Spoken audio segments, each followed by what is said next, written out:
A 13 éves lányok és a 14 éves fiúk hamarosan bajnoki mérkőzésen fognak szerepelni, így őket mindenféleképpen fel kellett készíteni. Az elmúlt hetekben a város tornatermeiben zajlott kézilabdás edzőtábor. Habda Bence óvodás kora óta kézilabdázik, tavaly a legjobb korosztályos versenyző díját is megkapta, így a nyári szünidő sem csak pihenéssel telt.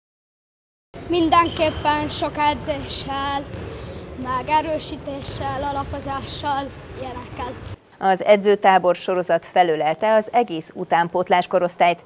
8-tól egészen a 16 évesekig az izzóese mindenkinek lehetőséget biztosított arra, hogy jó kondícióban tudjon nekivágni a bajnoki évnek.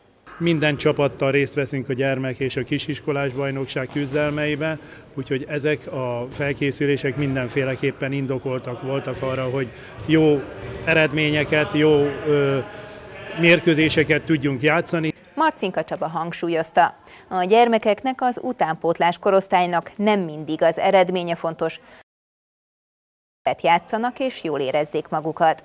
Az edzőtábor a közösség összekovácsolására is kitűnő alkalmat adott.